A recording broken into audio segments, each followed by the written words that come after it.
It's holy matrimony, love wrapped in grace, honesty the cornerstone, openness embrace, transparency the power to make it through, Christ in the center, making all things new. Welcome to the base camp.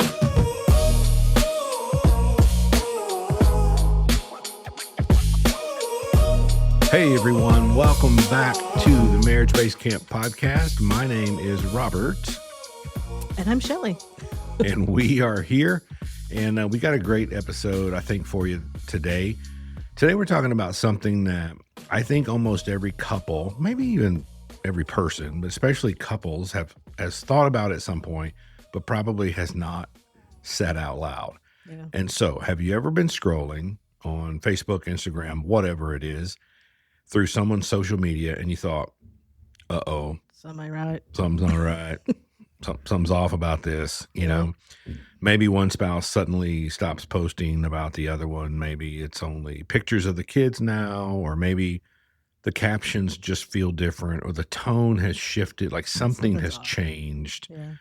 And the question starts forming in your head, like, it's like, what's different? Like, is their marriage in trouble? What happened? Like all those sorts of things that you might be wondering about. And so today we're going to talk about social media red flags. These are things that we have seen and what they may or may not actually mean when you see them, right? Because it's not automatic that some of these things are bad. However, there's going to be many disclaimers in this episode, okay? And there are always exceptions to the rule.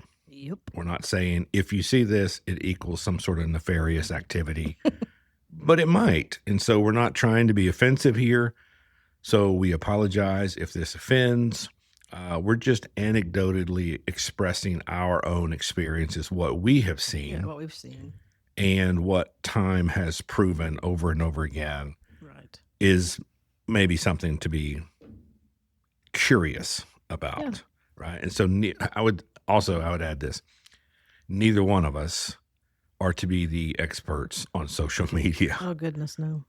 Like, I'm guessing if you gave anybody any amount of money and said, go pick the two experts on social media, we would not be on anyone's list ever. No. So take that for what it's worth. Yeah. Before we jump in, just a little bit like disclaimer, like we are not diagnosing mental and marital health through what we're going to be saying today. And people are selective in what they post. They filter, they show what they want, which is why it's called a highlight reel, because they just kind of post moments that they only want people to see. The healthiest couples, might barely post about each other. And the couple who posts the most romantic content might be struggling actually privately. So we're not here to judge people's feeds. We're here to talk about patterns that sometimes reflect deeper issues. Yeah. Patterns. That's what we're looking at. Yeah. So even though we're not here to judge people's feeds, we are kind of going to judge people's feeds a little bit in this content. And so here's our another one of our disclaimers. Social media reveals patterns and areas that probably need attention often. If you know what you're looking for, if you have a good memory and you can remember the style of someone's post and then it changes necessarily, it could mean something is off. Something is happening.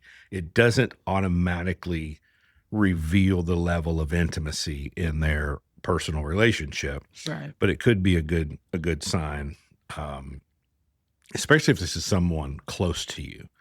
Yes. If you're not close to them, then maybe just be aware of it. If it's someone who's close to you, then it might be good for you to get curious and maybe ask some hard questions to this person. Yeah. Hey, I'm noticing this or whatever. So let's jump right in to the social media red flags. And let's start with one that we think most people notice pretty quickly. And we call this one the disappearing spouse. Yeah. And it happens exactly like it sounds. Yes. And so one spouse just literally disappears from all the posts. Mm-hmm. An example of this might be someone posts that says, Saturday morning soccer with my whole world, #boy mom. And it's like, oh, okay, What? whole world, huh? Okay. Or maybe this one, work trip to Denver this week, excited for the opportunities ahead. Yeah, and their spouse is not tagged in it or anything. Not tagged, not mentioned. Not mentioned. Right. Again, it's not overtly evil. There's nothing wrong with it. But it could, you might pick up on the pattern. Man, they used to post about each other often. They used to mention their date nights. They used to celebrate anniversaries. They used to tag each other in their photos. And then suddenly nothing. Like one of them is just gone. All the posts are only about the kids. Yep. It's just a lot of selfies, a lot of work content, a lot of hobby type things. And so you might see a post that says family movie night, and there's a photo, and the photo is like all the kids on the couch, with their popcorn, and the other end of the couch is just suspiciously cropped out. Like, Dang. Where's Bill? And that's interesting. Again, it doesn't prove anything. Some couples intentionally get more private. I feel like we have kind of gotten more private when it comes to social media. I actually looked today. I was like, I really just post about marriage stuff.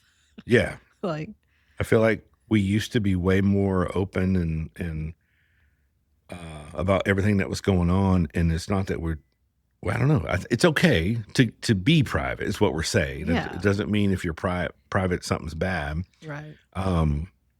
But it could be a sign of unhealth. Right. Could be a reflection of emotional distance that's happened. Yeah. So, and like you were saying, like emotional intimacy, if it dries up offline, sometimes it can show up as, absent online, not because someone made a, strategic decision, but because if you don't feel connected enough to share. I love this line. If you don't feel warmth toward you, like if I don't feel warmth toward you, I'm not naturally going to showcase you. I was like, you don't want that's you don't want to brag about right. me if I'm not. If I don't feel warmth towards you and I don't feel intimacy towards you, then yeah. So I don't know. And a reminder, I believe we said this earlier in our episode on emotional intimacy. Marriages do not drift toward connection. They drift toward distance. Right. And so sometimes you can pick this up when you just kind of follow someone's social media feed. And so if someone has stopped investing emotionally, like you said, they don't feel warm towards each other. Sometimes it becomes visible in very small ways. And yes, online is one of those ways. Yeah. Another red flag is passionate preaching about independence. Yeah. So some quotes that might sound like, I don't need anyone. Strong women don't depend on men. Real men would fill in the blank. Yeah. Example posts might be, strong women don't wait for someone to rescue them. They rescue themselves. Superwoman. Yeah. This one, learning that peace comes from when you stop expecting people to be what you needed them to be. I was like, okay, well, when the language around identity starts separating instead of uniting, that can reflect hurt has occurred. When they just start posting things out of the blue that's about, well, I'm strong and I'm this. And I literally saw, just happened? I saw this post literally recently. Okay. And I knew we were going to be doing this episode. And so I basically wrote it down. and this is it. I mean, it's word for word. I'm not making this up. I am one of those women. Okay. It took me 52 years, 7 months, and 5 days to recognize my strength. Oh. When you become the woman you were always meant to be, you don't force power, you embody it. Rise up always. I'm sorry. That's a real post. That's crazy. Now, I'm glad you found yourself, but like, I want to be careful. Yeah. We want to be careful here. Posts like that, they don't always mean someone is emotionally spiraling out of control, okay? What we're talking about here is patterns. Right. And so this particular person has shown a pattern Okay. of this type of post recently. This was not a one-off. Okay. Okay. So here's a previous post. The previous post? Oh no. Okay. If I don't mean like the one directly before it, but it was a previous Okay. post.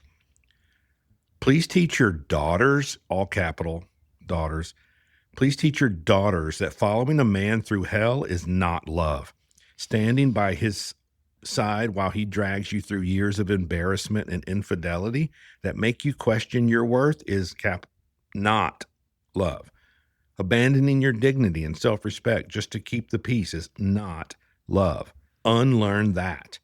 A man who truly loves you would never put himself in a position to lose you or hurt you. There's Now, so much here I could talk about, but clearly, just the post itself. there has been significant trauma Right. go on here. And in case we've never said this on the podcast, let's say it very clearly right now. Social media is not the place to process your trauma. That's exactly what she's doing. Yeah. It's processing. She's her trauma. trying. She's trying. She's She's trying. like, this is And, you know, your heart goes out to her because she's obviously been through hurting. Yeah. some crazy stuff. And so, but when you see posts like this, it doesn't automatically mean that divorce has recently happened or is coming soon. It's a pretty good indication.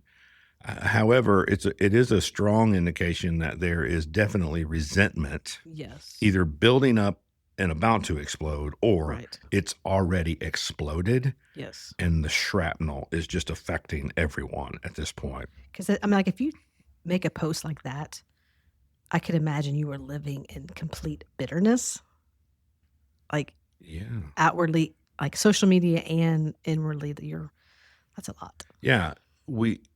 I said earlier, social media is not the place to process trauma. I believe that. It's interesting and it's sad that in our culture, we've kind of made social media the only place that people have the opportunity to process their trauma. True. It's not the only place, but it feels like in our culture that it's the only place. Like, obviously, they need to reach out. They need to find community. They need to find some professional help, whatever it may be. But yet most of the time people are like, well, I can't do anything. The only thing I can do is just, grow myself and tell the world what I'm feeling. And it's like, it's not the place to process that trauma. And so in this situation, it feels like this person is emotionally protecting herself, which totally makes sense, right? Because she clearly feels that she wasn't protected emotionally by her husband, obviously. And when emotional safety decreases at home, or in her case, when it was taken advantage of, people often build these new identity walls around themselves publicly to keep from getting hurt again. I don't ever want to feel the way I felt like that again. And so in order to make sure I never feel that way again, I'm going to build these new walls around me when it comes to my identity publicly. That may or may not be true.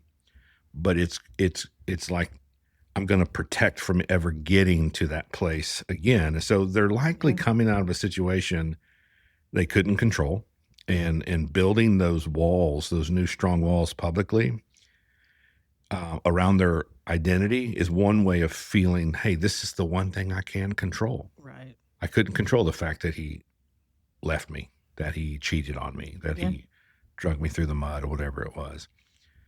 But I can control what I do now. Right.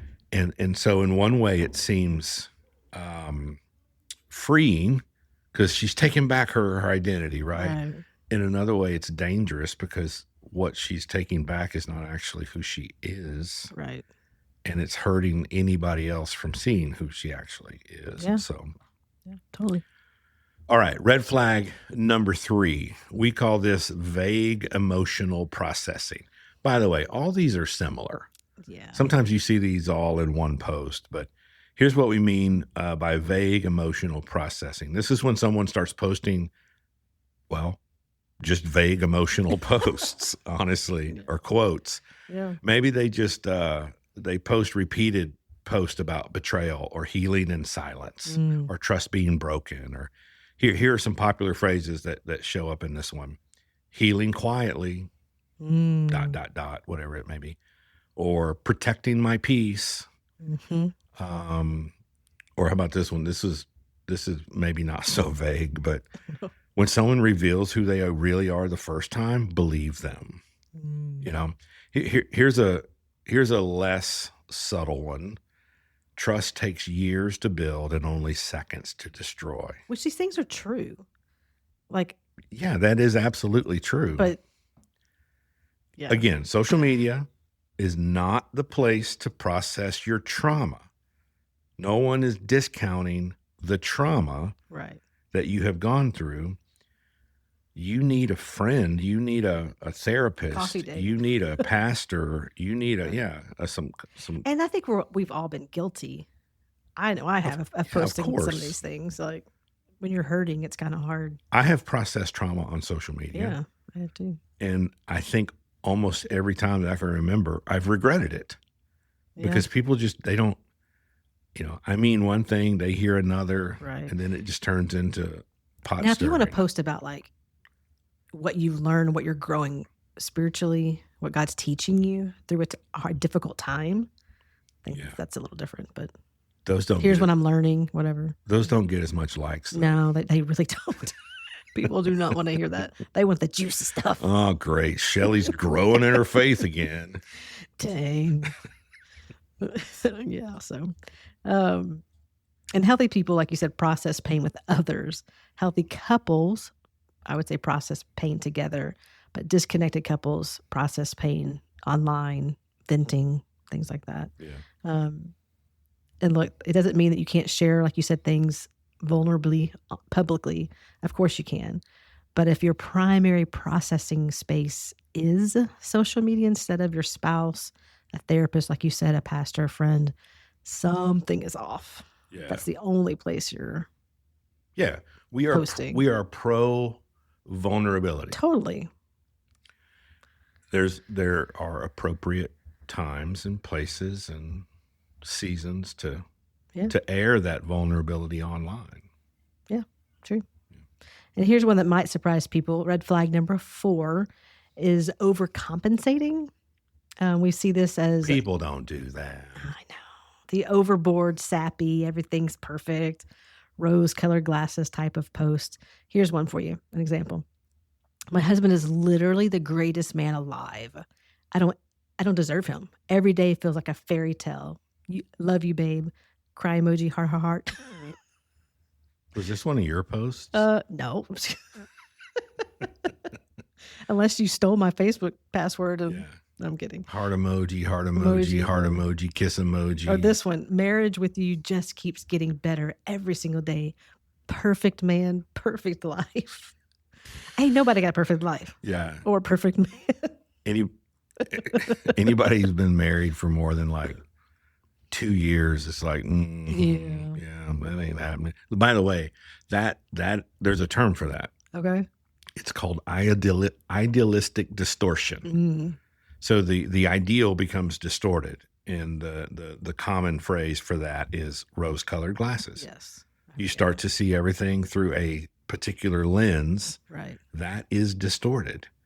Everything seems awesome. Everything feels awesome. He feels, he seems like the perfect man. Yeah, he's not. Mm-hmm. He's absolutely not. Right. He's probably great, but he's not perfect. Nobody is. And we're going to be in love forever because we love each other so much right now on a Tuesday. Well, you're going to get in a fight on Friday. And you're going to be questioning, did I marry the right one? And all those things, Mm-hmm. So yeah, there's a term for that. And sometimes the couple is posting the most romantic content can be the most insecure privately. Sometimes, yeah. Not always, but sometimes it can be. Yeah. And there is actual research on this, that when you feel insecure in a relationship, sometimes that signals strength publicly. So it's if you're trying to convince others, basically you're posting to try to convince others and everyone else that everything is great. Kind of what you were saying, like almost like if I can convince everyone else that we're good, then maybe I'll convince myself that we're good. Yeah, you're literally signaling strength. Yes, I'm good. It's all great. It's great. It's great. Yeah. Maybe I'll start believing that it actually is if I keep telling myself. Well, that and people are posting and then they're throwing, this what they would call like positive energy toward this relationship. And they're like, yeah, see, everyone does think we're great. Like their comments say it. So, Yeah. and just to be clear, we're not saying every happy post is fake. That would be sad and honestly very cynical. However, we are saying that sometimes it can be just that you're compensating. It's a form of seeking public approval for your marriage when you may not be getting that privately from your marriage and from your spouse. And if you need constant public affirmation of your marriage and even of yourself, you might not be getting it privately. Like if you're constantly posting about your marriage, beautiful, perfect, all these things, and yourself, like images, selfies. Yeah. I know that. Yeah, we'll get to that one. That can be a red flag. So. Yeah, there's a lot going on there. They've obviously convinced themselves that the perfect marriage is the goal. Right. And so they want to present themselves as having the perfect marriage. But nobody has a perfect. That's the problem. The problem is that most sane, level-headed thinking people realize their marriage is not perfect. Mm-hmm. And when they see somebody trying to convince the world that it is, they're like, that don't smell right. That don't smell right. That smells like something my dog did. Oh my gosh. Yes. Yeah. Okay. I don't know where that voice came from, by the way. I kind of like it though. It might come back. So number 5, red flag number 5, kind of to your point. Yes. Attention seeking. Yeah. Yeah. So it could be marriage, could be selfie, whatever. All of a sudden there's a lot of selfies, like you said. And not just selfies, like those edited ones. Mm-hmm. I don't know if it's Snapchat or what it is. I don't know where people get these filters from. It so smooths out your face. Where do they get these? It looks like a old bad glamour shot, and you look 15, and everyone knows you're 60. Yeah, like where'd your wrinkles go? Yeah, like you look like you're in a dream right now. You don't look like you're in real life. And AI probably. Anyway, you might see a post that's like new hair, new season, new energy, or trying something new. What do you think? And again. There's always could be harmless, right? There's probably is harmless, right? Yeah. Or it could be someone desperately fishing for validation. Absolutely. Oh, you look amazing, and which there's nothing wrong with compliments. Like you said, there's nothing wrong with posting. These are patterns. New hair, but it's patterns. Yeah, yes. If you've posted 17 selfies in 7 days, right, something might be off, and you've never done that before. Like that's weird. Or maybe that's what you always do. Yeah, even if you have. True. Yeah. Like, I don't know that, whatever. I don't want to say what's normal online behavior. I don't know there is such a thing. But anyway, sometimes there's a little more, when people post a lot of stuff like that, there can be more flirting going on in the comments, which kind of goes back to what you were saying. And so maybe you post that picture, and you have a male friend who comments on Becky's selfie. We'll throw Becky under the bus here. And the male friend may say, "Dang, Becky, you look hot. Like Bill is one lucky guy," kind of thing. And it's I don't know, stuff like that kind of weirds me out sometimes, because if Becky has been starving for compliments from Bill, right, then that one is doing something in her that is fueling something that I think she probably needs deep down. Right. She's not getting from Bill. And I don't know who this guy is. We'll call him Tom. And Tom is like, wow, Tom, he sees me. I wish Bill told me stuff like that. Bill hasn't told me I look pretty in years, stuff like that. And so when emotional needs are not met within the marriage, validation often gets sought elsewhere. Yeah. Even online. Yep. So, again, I feel like each one of these needs a disclaimer. Anytime you see these happening doesn't necessarily mean that infidelity is happening just because someone commented on your photo, okay? Right. But if it happens often, it could mean, like we said, that you're starving emotionally. You are seeking validation from somewhere about yourself, about your marriage. Here's one about your kids. Yeah. Right? I'm going to post all the good stuff about my kids, all their home runs and good grades and all this stuff. Why? Because I've convinced myself I'm a better person if my kids hit home runs. Right. Yeah. I'm less of a person if my kid fails math. Well, I think I've just seen it over and over a lot, actually. People who posted pretty normal things, and then all of a sudden they're posting like the lovey-dovey extra heart emoji, he's perfect, all the pictures of the kids. And I'm like, what is happening? Because I know them. And I know behind closed doors, they are very much struggling with the kid or with their spouse, or like that family is going through crap. But yet on social media, they look like this very polished, very perfect family. Yeah. And it's like, that's not. Yeah. Yeah. Emotional starvation is a warning light. And Yeah. if it's not addressed at home, it will look for satisfaction somewhere else. It will. True. So those were fun. Yeah. Send your compliments to. But here's the bigger truth. The strongest predictors of marital health are not social media posts. Amen. Yeah. Not the behaviors on social media, but the strongest predictors are things like emotional safety. Is there repair attempts after conflict? Responsiveness, emotional maturity. You can post beautiful family photos and still be emotionally disconnected. Yeah. I mean, we've watched some of these Netflix documentary, the perfect all-American family. They end up like killing each other. Dang. Yeah. Yeah. It's not good. I'm always wondering why you're taking notes during those. Dang. Hold on. Rewind that. What did she do again? Yeah. Well, how did she do Precisely. that? Uh-huh. But it's crazy. Like they look like these all-American families, and behind closed doors, it is a shit show. You don't get, you don't get on Netflix without something going wrong. You know what I'm saying? Yeah. I wonder what her posts were before, you know what I'm saying? Like all this perfect stuff. Red flags, real red flags are not on Instagram. They're patterns, like we said, when there's no repair after conflict, when there's no vulnerability, when there's no emotional awareness, when you both simply are living logistically instead of relationally, talking about schedules instead of your souls, honestly. Yeah. What needs to be getting done. Yeah. I think there is a harder question to ask than looking at someone's online accounts and asking, is their marriage falling apart? Right. There's a harder question to ask. And the harder question to ask is for each of us is this. If someone looked at our offline life, what would they see? Like, forget what we post, forget the pictures that we post, the stuff, if someone looked at our offline life, they followed us around for a day, what would they see in our marriage? Do we repair with each other quickly when things go off the rails?